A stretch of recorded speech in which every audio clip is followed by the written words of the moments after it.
Badwam na moje di emu afu sane ye didi ye nom ye nante ye kasa ye koba wadom ye da se papa se wakan yaka o doba no wakan yaka ho ebie me mo bia kwa badwam da se se no so se ne Badwam dwumadie no fa no pa no ye kotema ye wo hodada ene bi so ewa ha ye freight forwarders wo office na wotema no ene ye tie importers and exporters enkomo ne ye kwa akodi asemidi kan na ye gina no so na ya hwe da bia kwa akoduru o ha no se sai problem na ya solve ana say na tie nti wo hwe me wo chiri ne benche ya Letitia me sure say by now no team no madu hodada nti team na di kan wo ho yenso ye wo chiri ti wo ha bia enkomo bia won fanto ho panifo ho wo mo hwe wo mu tie mo nsem no on be yi ano so wo ho ade amamo de edu so yi ya Dr. Sharp wa ha ene ye fiada ye didi anom ti wo say ye clear system no finya wa hodo bia ho ya re ha wo no Dr. Sharp abetena se ene ni nkomo do anopa ye mu ache mejo so ma na bibia aboko de nya me adom ne na bofo adawroma ye ho aden de nyame ase papa pa de bia meka TV ne de ade achi bia ni pa foforo ba wa ba so ache de nanso ene yi wa bai me ente Dr. Sharp ye kan Dr. Sharp dwumadie be na wodi wo watena ye ho Dr. Sharp ye sofo na osanso de haban ene ye ni dwumadie bia ebu anyame ma aju omo firi osefo enhihye bia mu ma omo towom yade de batani pa ho nipa bia enu on mo beba tasfasa so betima ka se onyare but se wo yare kura na se aye du ba bia ya den se obetima de ben ukita osika na kura na watima nya yare sa ebi mu fra brochire esu efre hafo ahafo nsusu bi fre abrochirefo wate asempa bi mu yare wa anuma gesi edo makwa abrochire ebi yare wa abrochire a gesi edo ma ba ha enso ni nyina no ukoma ye bega machine samna kodo na sanete na me mani pa bia te ase enya no nte ase se yade aya emakwa ena se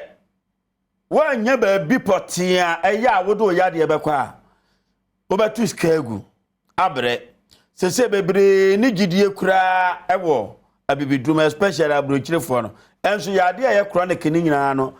abibifo no na ye hyedasa yade ye chronic pa apart from ebia se obe operate obi no yade ne ye chronic ya bibi ti se stroke ne ade no gise waba ha no anyesa entimi nyeye abibiduro no enetim no because abibiduro no system no etese aduane wudidi ede akwa oyem what you say diduana bana fa na ha ansa yade entino ade baako se what ne meche on se wode banche wo ye ne garia wo fufu on se starch no otwea tan na wo ye ne garia ne formula no change but wo di gu nsu ahiem na se wo san twea etise fufu na sa na tie etima me papa obi a otie me bia no se obeya aso a enunti na ya me mani pa hu sane medwumadie ne tie eni nu papa migita eni kwanya ye fa so esa yade emanipa emotobon a wontu onsika mu entitam bia na me kasa na ma kire se yade a mensa no eye 3 achacha kwata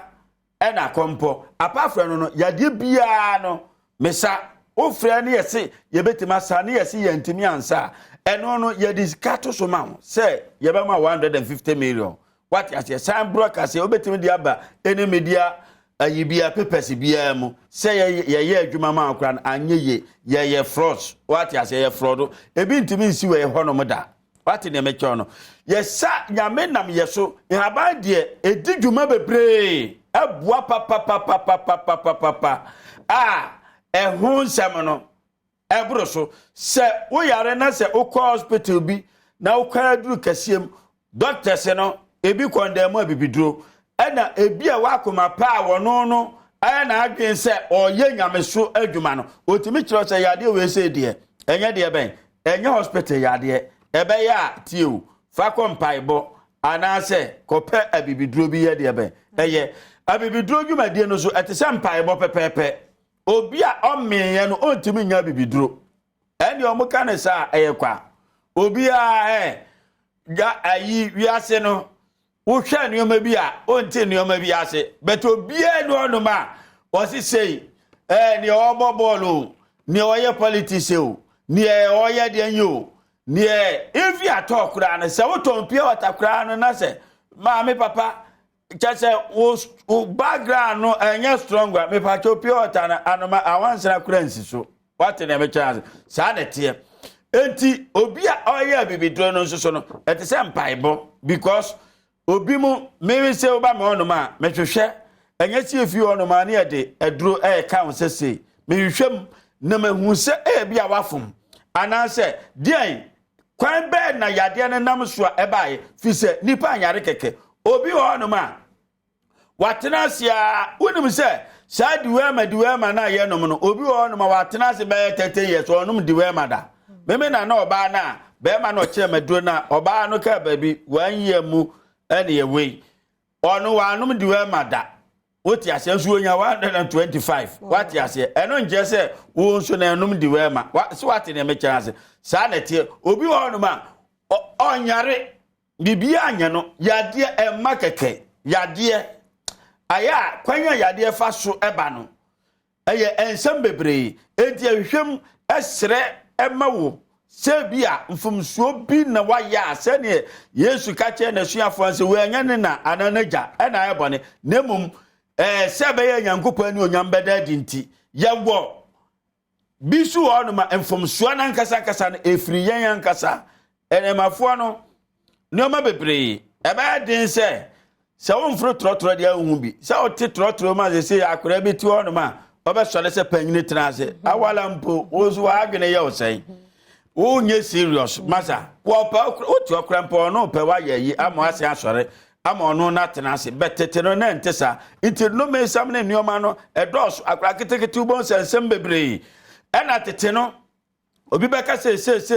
tete no bentua na nneoma na ne ye adwuma na omo nso eden no me the Reverend Dr. Mosunyako dodo na frem Dr. Sharp the demon chaser ma me papa wutie me si yade bia no yesa niensa ye achacha kwata ena kompo ma me papa yesa kidney problem ho in heart yema ebeko ni nyina me se yema na se ankwa de a ma me papa frɛ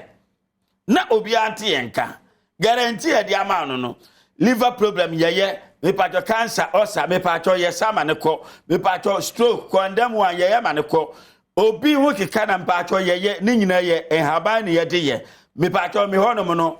machine bi ani honum eya haba me na nam kire mo brafo enkransa ye fire ene kranka ena me de ye adwuma no me pacho asema e wo so a na aduro ye ketua bi o me ho me pacho obi aboda ma me pacho ye tedam e ma ne ko kura dam obi abodam mo fidie nso kura no ye friends Adom FM kura no ye record so man be parliament 25 years wa be di adanse wonum life da a check akra life or na busuafo nyina bedi o me de ni chiri ya ni din kura me wura fi da bia me ye busy enti sa na tie enti ma me papa se yade bi dawo so na se waya enti me nkwa enche se yade ni aduro yade e wa aduro bra ye hono na bra behwe na ubewu se sa ye wo ayaresa ene ye wa ayaresa ni nyina me se yade aba na ye de ben esa ema nipa ho etowom na ya ju afri obanefo nhye bia mu se sasa bi na di wachi a me ba atwa ye bepam no ama hoto ene fa hodie aba ede amaw everyday bia nso so no me ye adwuma da bia da me ye adwuma me yi da no bi ena o pese hu me nso so a na time na everyday o ye adwuma time no anapa be 6 o'clock o mo free ayi takwa bogo so no kura de bi wa afọ no mo ho what ya bi mu fira kire ene ade enche ni ibalega no na eba what ya say enti no tambia no ye ready e wo honum enti ba 6 to anwumre 6 de na ya ye de ben na ya pon ena o ba me honum a se usika no se anso a o ba utua connotation ne ye de hwa neoma na wa ye de ben wa boa ho kakra o ba na ho boa na anso a ya wa duro enti no ye de duro no be ma na utua ne nkakra ya ma ye duro ba akwampacho wa na abekwa kope bosia aye de ben aba because ye duro no eye adwuma pa sa de tie and dog my your number no me number se no eye 2 0266 14 another 14 6 9 0266 14 another 14 6 9 050 5 5 4 19 96 050 5 5 4 19 96 ana obi hwe ye chiri kwanya ye wo kasoa o ba ye ho a o fa kasoa ka o si overhead na se a ye ntie ma o sense no bi ka se no bi fa kwa na kwa ye tu bi fa chire sei new market no yayi ntu si o kasoa no overhead na se a no afa ka eko new market enu olodu ni nti no be fa ye ho eko new market no akase obesi o ADP bank usi o ADB bank ya uko enim ke tua bi se ya onsa right okay ube on se fitting shop bi ewo ho no aka kire obi ase o ko Dr. Sharp ho obi anim ho no okay ana Tuesdays bi asoso no anajo mekasa wo Adom FM beye 11 Tuesday bi a mekasa wo Adom FM inti ne opese yi no o question bi a otimbisa ye droma wa ma nye ya fre Adom FM afrea ni nyina ye Dr. Sharp kro na ye da se dog ye da se papa panti Dr. Sharp na ye tene nka no se edro na nye wa no waka no fre na de ko kan ho asem se edro ne nye dede no wo ye odo sika nso be ma wo ti ye da doctor se papa